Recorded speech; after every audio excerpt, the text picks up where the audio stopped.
Hello everyone, అందరు ఎలా ఉన్నారు? నేనైతే చాలా బాగున్నాను. ఇది వినాయక చవితి రోజు మేము ఎలా సెలబ్రేట్ చేసుకున్నాం, పూజ ఎలా చేసాము అండ్ ఆ రోజు ఎక్కడికి వెళ్ళాము మీకు ఈ వీడియోలో క్లియర్గా చూపిస్తాను. ఈసారి మా వినాయకునికి డెకరేషన్ కానీ ఏదైనా సింపుల్గా చేద్దాం అనుకున్నాను. బికాస్ నేను అంతకు ముందుకు ఎప్పుడైనా వినాయక చవితి నేను ఇండియాలో ఉన్నా యూఎస్లో ఉన్నా కూడా కొంచెం డిఫరెంట్గా క్రియేటివ్గా డెకరేట్ చేయడము, కొంచెం స్పెషల్గా ఉండాలి అని థింక్ చేస్తాను. అంతకుముందుకు నాకు యూట్యూబ్ ఛానల్ లేకపోతుండే, బట్ నా ఇన్స్టాగ్రామ్లో కూడా నేను క్రియేటివ్గా చేసుకున్నవి నేను డెకరేషన్ వీడియోస్ పోస్ట్ చేసుకున్నాను. సో ఇక్కడికి ఈ ఇయర్కి వినాయక చవితికి వచ్చేస్తే రీసెంట్గానే వరలక్ష్మి వ్రతం చేసుకున్నాం కాబట్టి అదే బ్యాక్డ్రాప్ ఉంది కదా. సో దానికి రిలేటెడ్వి కూడా కొన్ని స్ట్రింగ్స్ అండ్ కొన్ని డెకరేషన్ ఐటమ్స్ ఉన్నాయి. వాటితోనే సింపుల్గా అయితే చేసుకుందాము అని అనుకున్నాము. ఎంత సింపుల్గా చేసినా కూడా గణేషునికి అయితే మండపం కావాలి. సో ఇంట్లో ఉన్న రాడ్స్తోనైతే మండపం లాగా అయితే ఫిక్స్ చేసేసాను. కానీ గణేషునికి బ్యాక్ సైడ్ నేను ఇలా అనుకోలేదు అసలు లుక్. సో ఓవరాల్గా గ్రీనరీతోనే చేద్దాము అని అయితే అనుకున్నాను. సో దానికోసం అయితే నేను మా కమ్యూనిటీలో పామ్ ట్రీస్ ఉంటాయి. సో ఆ ట్రీస్లో అవి కట్ చేసుకొని వద్దాం అనేది నేను చాలాసార్లు వాకింగ్కి వెళ్ళినప్పుడు అప్పుడప్పుడు అనుకుంటుండే. సో వినాయక చవితి వస్తే ఇలా ఉన్న ఈ ట్రీస్తోని కొంచెం ఎకో ఫ్రెండ్లీ ఓన్లీ వాటితోనే లైక్ మండపము, సో లైక్ తాటాకుల మండపం అంటారు కదా. సో అప్పట్లో పెళ్ళిళ్ళలో చూస్తుండే. సో అలా చేద్దాము అని అనుకున్నాను. బట్ సో అన్నీ మాత్రం దొరకలేదు. సో కట్ చేస్తుంటే నా ఫింగర్స్ కూడా కట్ అయ్యాయి. చాలా వరకు ట్రై చేశాను. సో ఓవరాల్గా అయితే కొన్ని అయితే తీసుకొని వచ్చి బ్యాక్ డ్రాప్కి అయితే పెడదాము జస్ట్ సింపుల్గా అయితే అని అనుకున్నాను. కానీ ఎట్లా అంటే ఫ్రంట్ వ్యూ అండ్ ఓవరాల్ చుట్టూ కూడా మొత్తం అవే ఆకులతోని నింపేసి మండపం లాగా చేద్దాము అని అనుకున్నా. కానీ ఇంకా అలా అవ్వలేదు. సో మా దగ్గర ఉన్న ఆకుల వరకు అయితే మేము గణేషునికి బ్యాక్ డ్రాప్కి అయితే ఫిక్స్ చేసేసాము. బట్ ఫ్రంట్ వ్యూకి వస్తే అలా ఓపెన్గా వదిలేసేద్దాము అని అనుకున్నాం. కానీ ఇంకా రాడ్స్ ఫిక్స్ చేసి అండ్ తాటాకులు గణేషునికి బ్యాక్ డ్రాప్ ఫిక్స్ చేసేసరికి ఆఫ్టర్నూన్ వరకు అయిపోయింది. అండ్ మేము తర్వాత మధ్యలో గ్యాప్ తీసుకొని గణేషునికి పూజా సామాన్కి అని వెళ్ళేసి వచ్చాము. అయినా కూడా ఇంకా టైం ఉంది.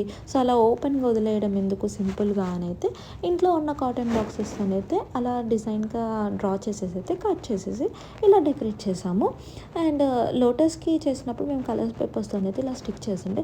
సో అదే వేలో సో కొంచెం డిఫరెంట్గా ఉంటుంది అని అయితే ఇలా కలర్ కాంబినేషన్ ఇంట్లో ఉన్న కలర్స్ అండ్ కొత్తగా కూడా ఏం తీసుకురాలేదు. ఇంట్లో ఉన్న కలర్ పేపర్స్తోనైతే ఇలా స్టిక్ చేసేసాను. నేను ఒక్కదాన్నే కాదు, నేను మా ఫ్రెండ్స్ శ్వేత అండ్ చైతన్యక్క ముగ్గురం కలిసి అయితే ఈ డెకరేషన్ అయితే కంప్లీట్ చేసేసాను. అండ్ ఇంకా ఓవరాల్గా front view and back view and top view అంతా ఓకే అయిపోయింది. బట్ సైడ్ వ్యూస్కి వచ్చేసరికి ఈవినింగ్ అయిపోయింది. మాకు అంత టైం లేదు. ఇంకొంచెం టైం ఉంటే కొంచెం స్పెషల్గా డిఫరెంట్గా చేస్తుండే. కానీ అంత టైం లేదు కాబట్టి ఇంట్లో ఉన్న సాటిన్ రిబ్బన్స్తోనే అయితే 2 సైడ్స్ అయితే మేము స్టిక్ చేసేసేసాము.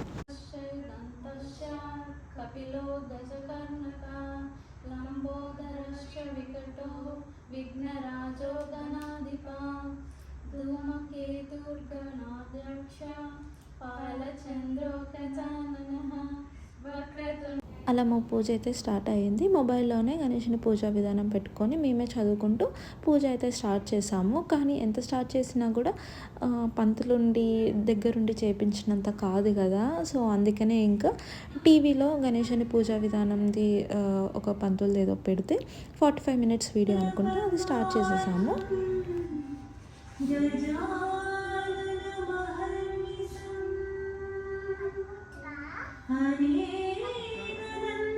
అలా టీవీలో ఎలా చెప్తే అలా ఫాలో అయ్యి చేసేసామన్నమాట. ఇంకా చాలా బాగా అనిపించింది దగ్గరుండి చేస్తున్నట్టే. విష్ణవే నమః బ్రహ్మరూపిణే నమః విష్ణుప్రియాయ నమః భక్త జీవితాయ నమః జితమన్మధాయ నమః ఐశ్వర్యకారణాయ నమః జ్ఞాననిధయే నమః యక్షకిన్నర పీడితాయ నమః దూర్వా విఘ్నం చూడయామి.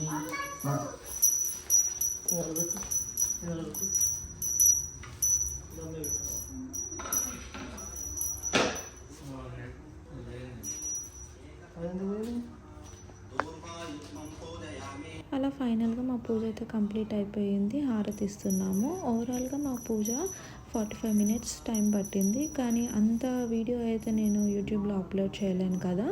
అందుకనే ఇంకా మెయిన్ ప్లేస్‌లలో వీడియో తీసుకొనైతే మీకు ఎక్స్‌ప్లెయిన్ చేసేసాను.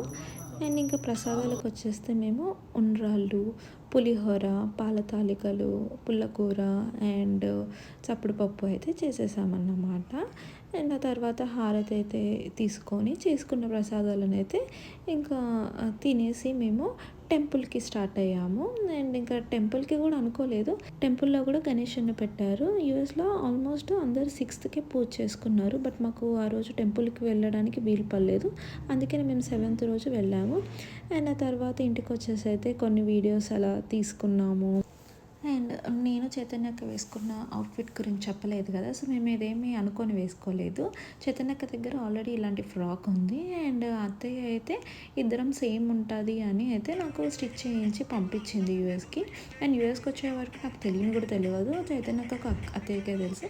అండ్ ఇంకా తర్వాత అయితే ఏదైనా స్పెషల్ ఈవెంట్ ఉన్నప్పుడు వేసుకుందామని అయితే వినాయక చవితి రోజు ఇలా రెడీ అయ్యాము. సో ఓవరాల్గా మా వినాయక చవితి వీడియో అయితే ఇది. సో వీడియో నచ్చితే లైక్, షేర్ అండ్ సబ్స్క్రైబ్.